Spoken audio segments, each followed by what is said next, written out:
আল্লাহ পাক রব্বুল আলামিন এক ফোঁটা পানি দিয়ে এই যে পুরুষের শিরদাঁড়া থেকে এক ফোঁটা পানি, মহিলার পাঁজর থেকে এক ফোঁটা পানি, পুরুষের শিরদাঁড়া থেকে এই বীর্য এই পানিটা মহিলার গর্ভে প্রবেশ হয়। আমার আল্লাহ পাক রব্বুল আলামিন এই পানিটাকে 40 দিনে আমার আল্লাহ পাক রক্ত বানিয়ে দেয়। আবার 40 দিন যায়, আমার আল্লাহ পাক এই রক্তকে মাংসপিণ্ড দাঁড় করিয়ে দেয়। আবার 40 দিন যায়, আমার আল্লাহ পাক এক চামড়ার পোশাক পরিয়ে এক আকৃতি দান করে। যেমন 43 হয়ে যায়, আমার আল্লাহ পাক রব্বুল আলামিন মায়ের পিঠে বাচ্চা রূহ দান করে দেয়। বাচ্চা নাড়াচাড়া শুরু করে। হাল আতা আলাল ইনসান হিনুম মিনাদ দাহরি লাম ইয়াকুন শাইআম মাযকুরা ইন্না খালাকনাল ইনসান মিন নুতফাতিন আমশাদ নাবতালি ফাজআলনাহু সামিআম বাসীরা। আমার আল্লাহ পাক রব্বুল আলামিন জানাই, আগে আমার ওই বান্দাকে শ্রবণ শক্তি দান করেছে, তারপরে আমি আল্লাহ পাক দৃষ্টি শক্তি দান করেছে।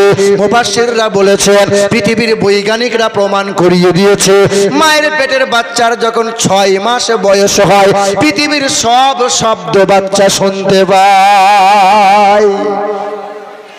এ মুসলমান ভাইরা আমার,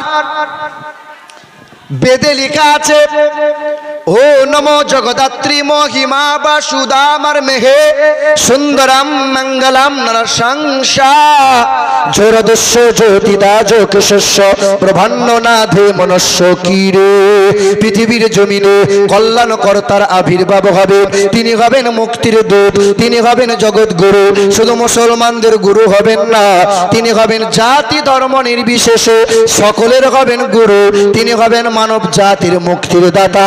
পৃথিবীর কোন মানুষ যদি সেই মুক্তির দাতা সেই গুরুর দিকে লক্ষ্য করে, সেই গুরুর আদর্শকে গলায় ঝুলিয়ে নিতে পারে, তার জন্য পৃথিবী সহজ হয়ে যাবে।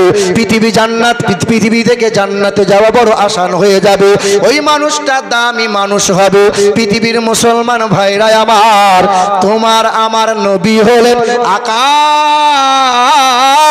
হিন্দুরা যদি আকাশের দিকে তাকায় আকাশ দেখতে পাবে, খ্রিস্টানরা যদি আকাশের দিকে তাকায় আকাশ দেখতে পাবে, আদিবাসীরা যদি আকাশের দিকে তাকায় আকাশ দেখতে পাবে, মুরব্বীরা যদি আকাশের দিকে তাকায় আকাশ দেখতে পাবে, ছোটরা যদি আকাশের দিকে তাকায় আকাশ দেখতে পাবে।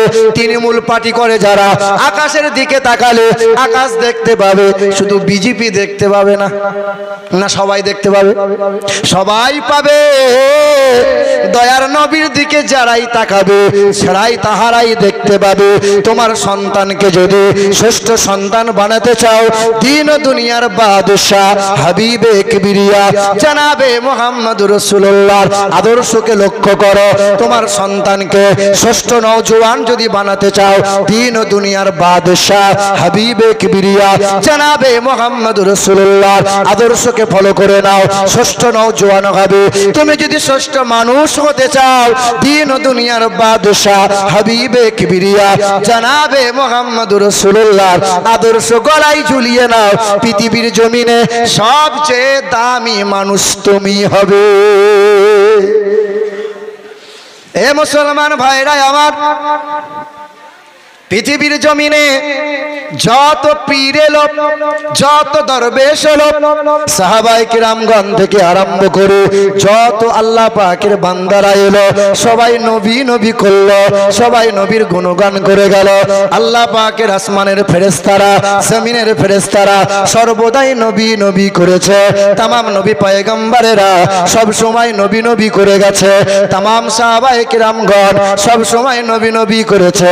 হযরতে আবু বকর সিদ্দিক নবী নবী করেছে, ওমরে ফারুক নবী নবী করেছে, উসমান গনি নবী নবী করেছে, মাওলানা আলী নবী নবী করেছে।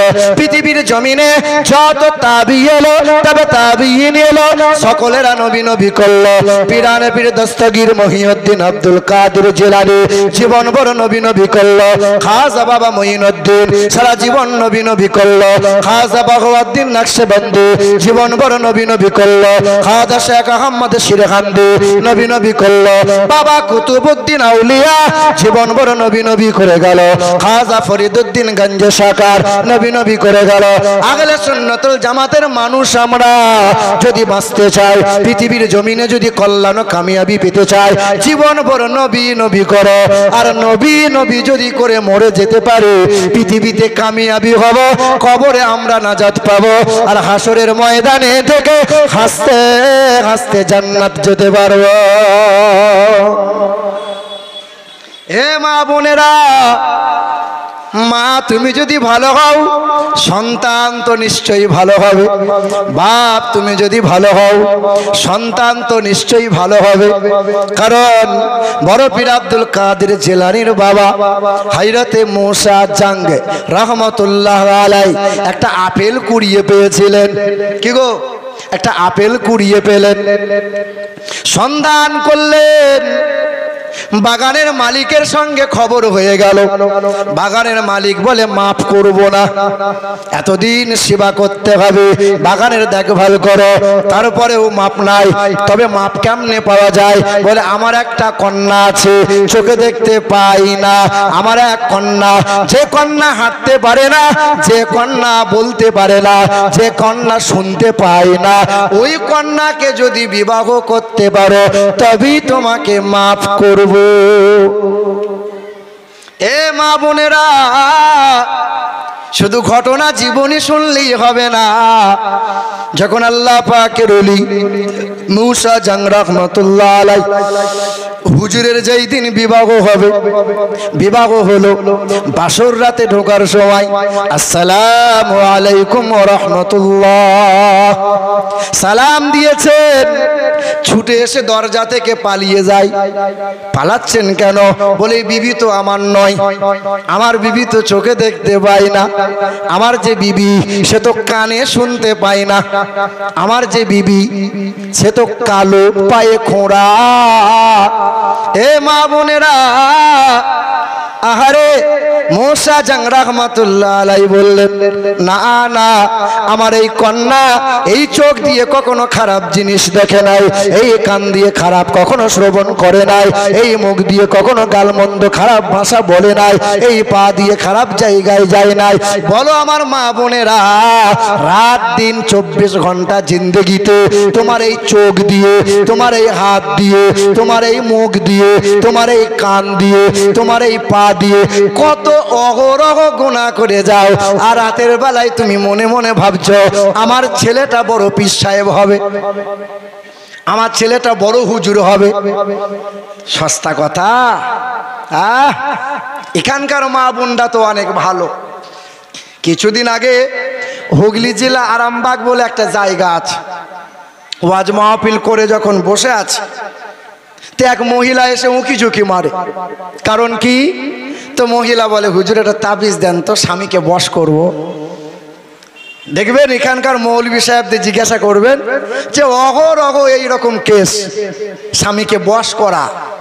কি গো, টাকা নাই, দুটো ডিম নিয়ে এসে বলেছে হুজুর আপনাকে তাবিজ দিতেই হবে। আর আমাদের মৌলভী সাহেবরা মত পেতে বসে আছে, শুধু আই আই, একবারও বলে না যে আমার রাসূলুল্লাহ তরিকা শিখিয়েছে, স্বামী স্ত্রী মিল নাই, আমার রাসূলুল্লাহ তরিকা শিখিয়েছে। সাহাবী নবীকে বলছেন, ইয়া রাসূলুল্লাহ আমার বিবিটা বড় কর্কশ, আমাকে সহ্য করতে পারে না। তো রাসূল বলছেন, তুমি তোমার বিবিকে ঘন ঘন সালাম দাও। 21 দিন পর গিয়ে সাহাবী বলে, ইয়া রাসূলুল্লাহ এই সালাম দেওয়ার কারণে আল্লাহ পাকের এত পরিমাণে রহমত আর আল্লাহ এত মহব্বত দান করে দিয়েছে, এখন আমার বিবি আমাকে চোখের আড়ালি হতে দেয় না। কে গো? তো মহিলা বলছে, হুজুর তাবিজ দেন, আমার স্বামী এই, আমার স্বামী ওই, আমার স্বামী তাই। দেখবেন যে সংসারে মহিলাদের কথা চলে বেশি, সেই সংসারে অশান্তির আগুন বেশি।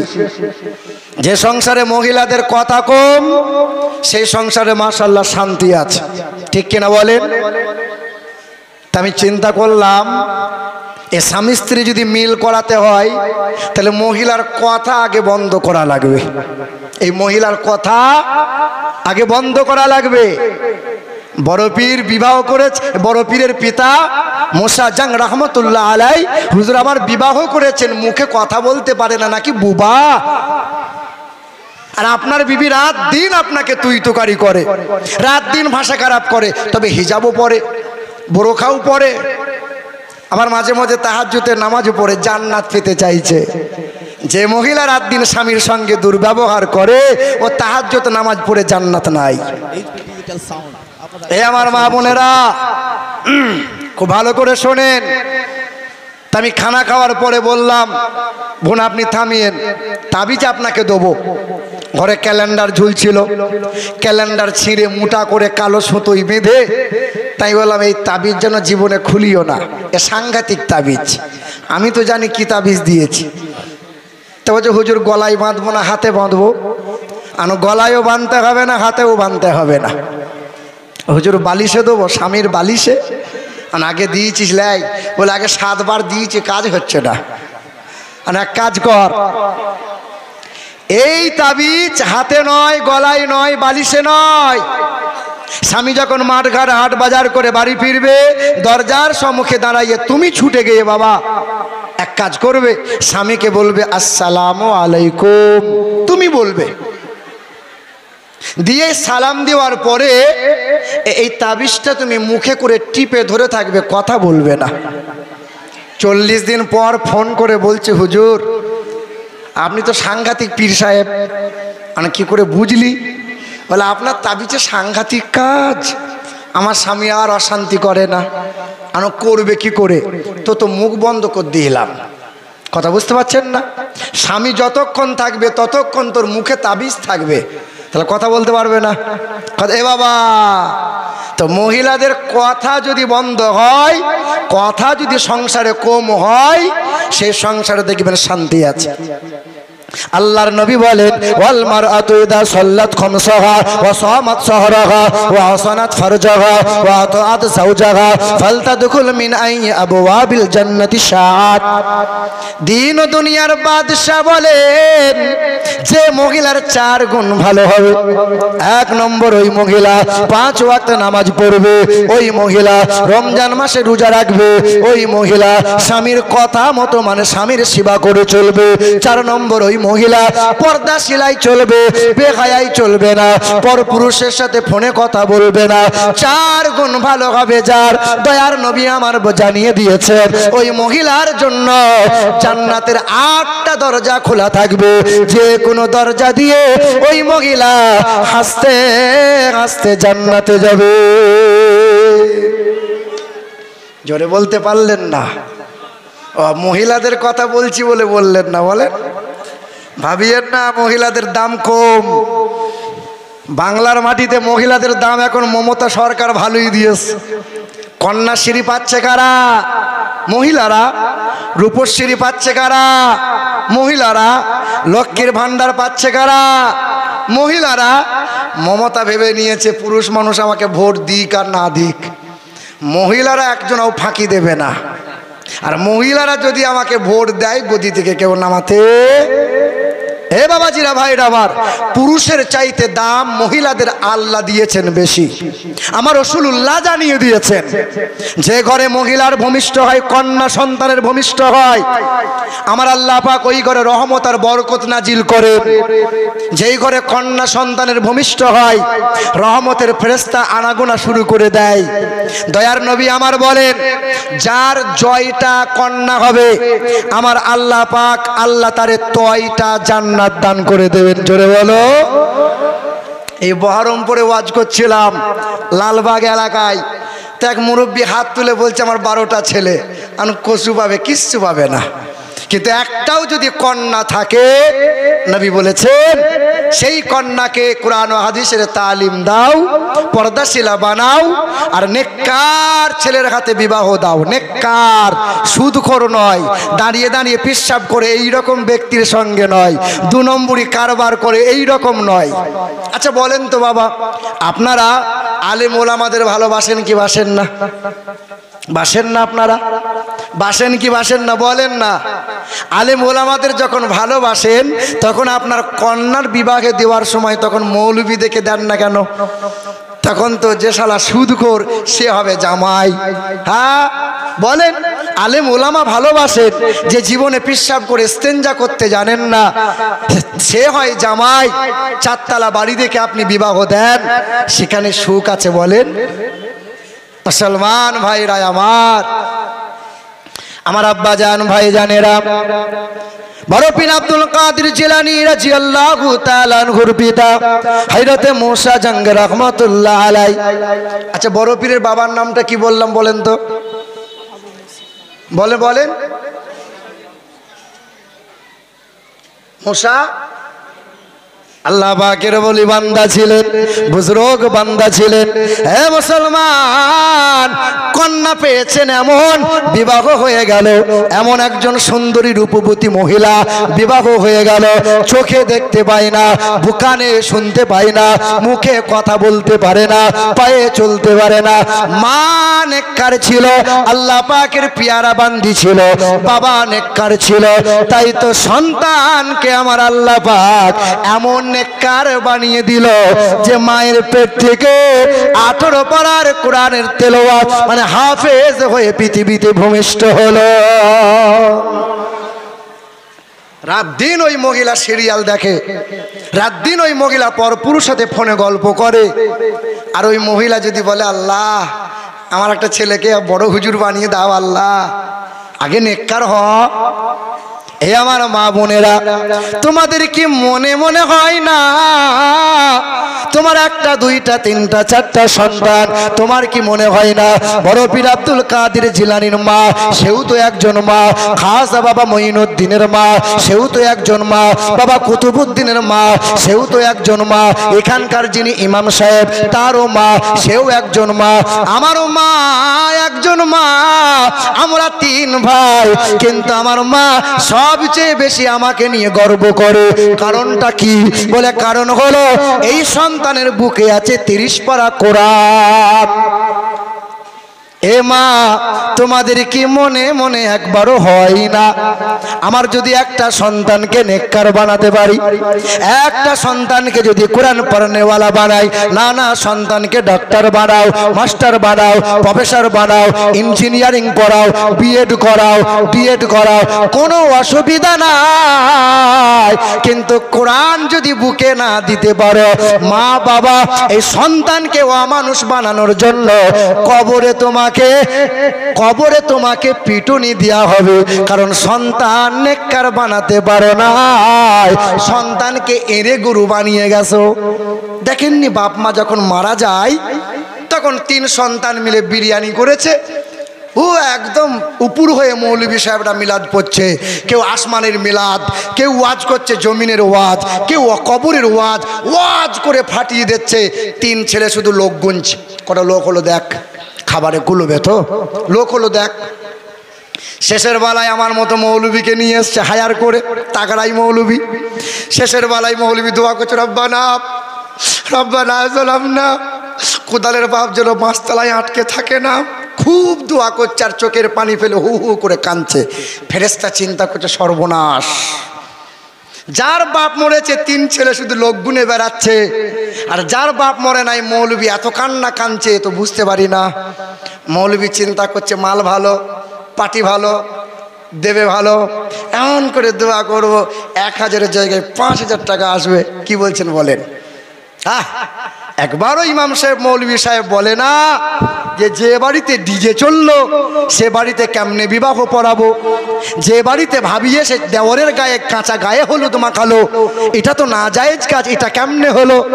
যে বাড়িতে হারাম প্রথা পণ্যিয়া হলো, এত টাকা দাবি করে চুষে নিল, তার বিবাহটা কেমনে পড়াবো?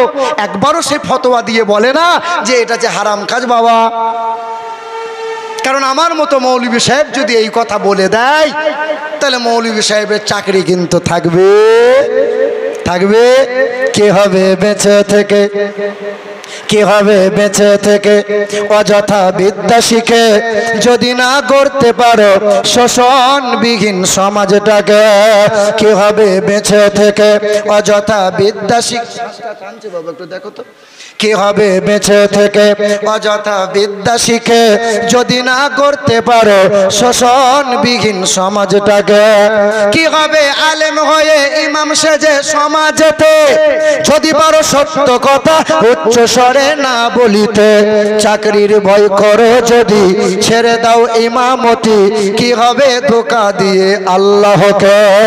কি হবে বেঁচে থেকে অযথা বিদ্যা শিখে যদি না করতে পারো শোষণবিহীন সমাজটাকে? কি হবে নামাজ রোজা ইমানদারের বড়াই করে? কি হবে নামাজ রোজা ইমানদারের বড়াই করে যদি ওই খোদার কোরআন পড়ে থাকে নরদামাতে? মসজিদের কোণে বসে জিকির করো যতই কোষে, এইভাবে যায় না পাওয়া আল্লাহকে। কি হবে বেঁচে থেকে অযথা বিদ্যা শিখে যদি না করতে পারো শোষণবিহীন সমাজটাকে? আজ শুধু জীবনই নয়, এই সমাজের যে নোংরামগুলো আছে, এই নোংরামগুলো আমাদেরকে বদলাতে হবে, ঠিক কিনা বলেন? মুসলমান ভাইরা আমার, কিছু কিছু মৌলবী আছে কিয়াম নিয়ে দরুদ নিয়ে বড় মাথা ব্যথা, কিন্তু সমাজে অহরহ সুদ চলে, ঘুষ চলে, লটারি চলে, জুয়া চলে, হারাম চলে, তা নিয়ে তাদের কোনো সমস্যা নাই। বলেন না কেন? মুসলমান ভাইরা আমার, আমার আল্লাহ পাক রব্বুল আলামিন জানিয়ে দেন, এ দুনিয়ার মানুষেরা, পৃথিবীর জমিনে কোনো মানুষ যদি কল্যাণ ও কামিয়াবি লাভ করতে চাও, আগে আমার রাসূলুল্লাহর আদর্শের দিকে লক্ষ্য করে নাও। মা আতাকুমুর রাসূল ফাখুযুহু ওয়া মা নাহাকুম আনহু ফান্তাহু। কোরআন শরীফের পারা নম্বর 28, সূরার নাম সূরা হাসর, আয়াত নম্বর 8। আল্লাহ পাক জগতের মানুষকে জানিয়ে দেয়, এ দুনিয়ার মানুষ, এ দুনিয়ার মানুষেরা, কল্যাণ কামিয়াবি যদি পেতে চাও, আমার নবী তোমাদেরকে যা যা দেখিয়েছে, যা যা শুনিয়েছে, তা তোমরা গ্রহণ করে নাও।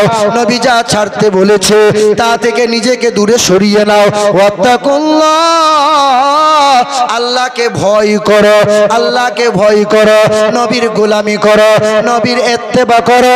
ইহকালে নাজাত পাবে, পরকালে হাসতে হাসতে জান্নাতি হবে। বড় পীর আব্দুল কাদের জিলানীকে মা শিখিয়ে দিলেন, কখনো মিথ্যা যেন বলবে না, কখনো মিথ্যা বলবে না। ডাকাতের দল পাকড়াও করেছে, বল তোর কি আছে, তোর কাছে কি আছে বল। সঙ্গে সঙ্গে বলে আমার কাছে এত দেনার আছে, সঙ্গে সঙ্গে বার করে দেয়। বলে ভয় হয় না, বলে সত্য কথা বলতে কেমনে ভয় পাবো? আমার মা শিখিয়েছে কখনো যেন মিথ্যা কথা বলবে না। বলো মুসলমান, তুমি তোমার সন্তানকে কয়বার বলেছো মিথ্যা বলবে না?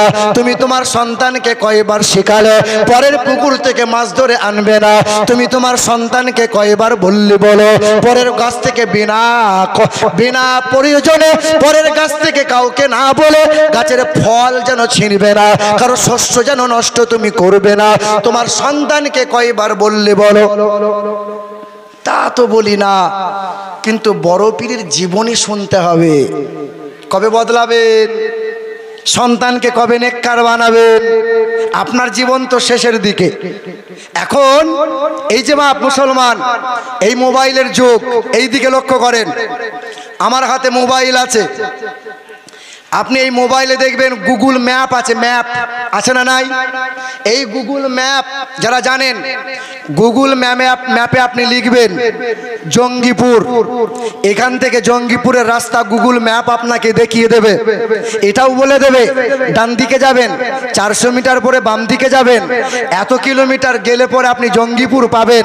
আপনি এখানে লিখুন মক্কা, এখান থেকে মক্কার রাস্তা পায়ে হেঁটে কেমনে যাবেন, এই গুগল ম্যাপ আপনাকে দেখিয়ে দেবে, ঠিক কিনা বলেন? মক্কায় গেলেন, গুগল ম্যাপ খুলবেন, এই মোবাইল থেকে মদিনার রাস্তা আপনাকে দেখিয়ে দেবে। যেটা লিখবেন সে রাস্তা আপনাকে দেখিয়ে দেবে, আপনাকে সব বলে দেবে। আপনি মন্দিরে যেতে চান, এখানে লিখবেন, মন্দির আপনাকে দেখিয়ে দেবে। আপনি মসজিদ যেতে চান, আপনি মধুপুরের জুম্মা মসজিদে যাবেন, আপনাকে এই গুগল ম্যাপ মোবাইলের মাধ্যমে আপনাকে গুগল ম্যাপ আপনাকে বড় মসজিদ আনিয়ে দেবে। যেখানে যেতে চাইবেন এই গুগল ম্যাপ আপনাকে দেখাবে। সহজ আছে না নাই বাবা?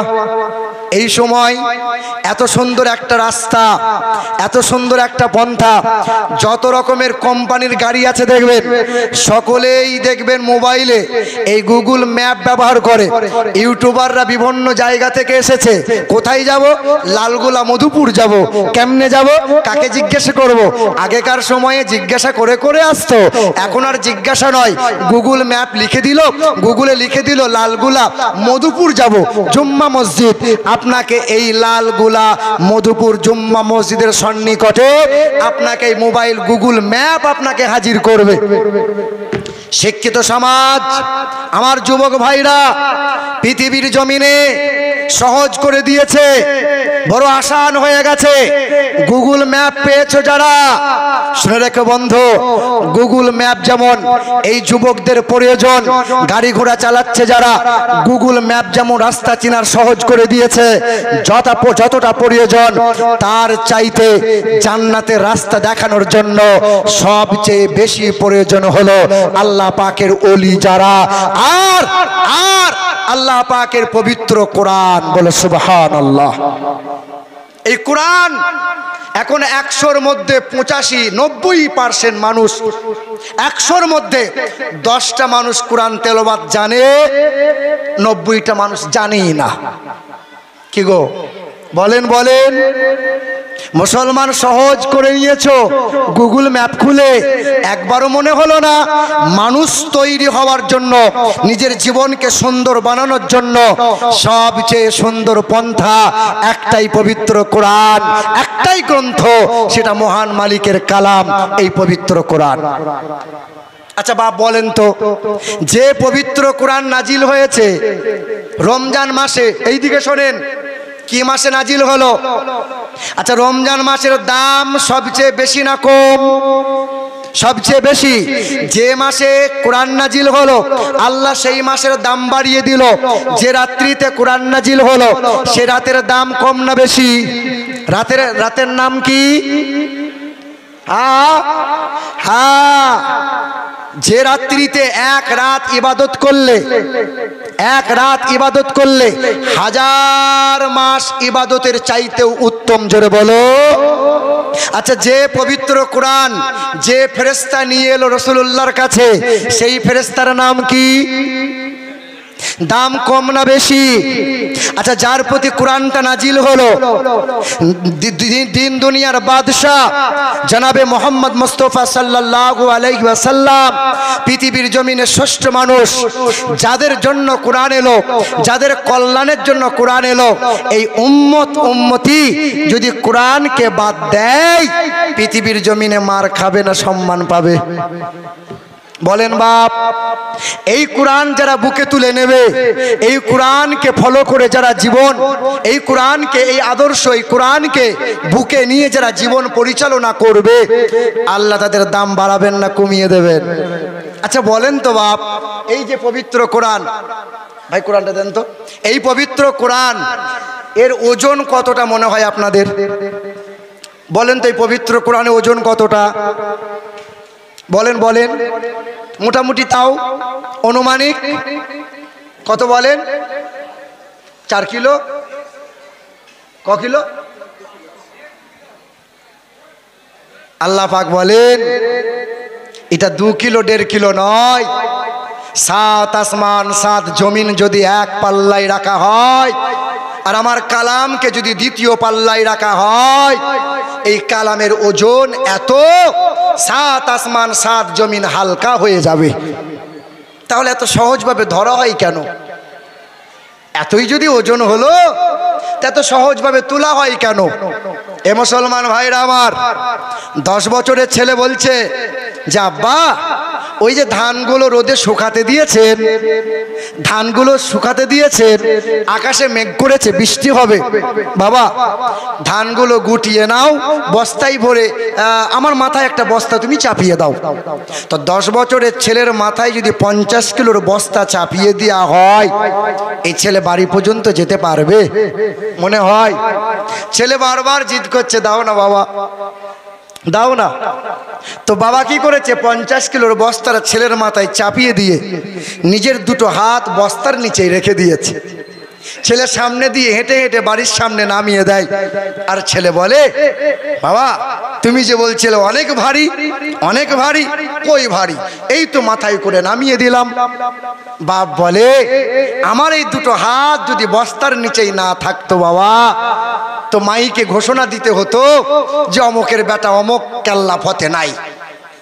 হে মুসলমান, শোনার টুকরো বন্ধুরা আমার, আল্লাহ বলেন, লাউ আনজালনা হাযাল কুরআন আলা জাবালিল লারাআইতা খাশিআম মুতাসাদ্দিআম মিন খাশিয়াতিল্লাহ। এই কোরআনের ওজন এত, আসমান বলেছিল পারবো না, জমিন বলেছিল ভারসাম্য রাখতে পারবো না, পাহাড় বলেছিল মালিক আমাকে দিও না, আমি নিতে পারবো না। কিন্তু আল্লাহ পাক বলে, বান্দা, আমার বান্দা কোরআন বুকে নেবে, আমার বান্দা কোরআন মুখ চুমা দেবে, আমার বান্দা কোরআনকে আঁকড়ে ধরবে। আমি আল্লাহ পাকের কুদরতি হাত কোরআনের তলায় রেখে দিলাম, যাতে বান্দা সহজভাবে তুলতে পারে। জোরে বলো।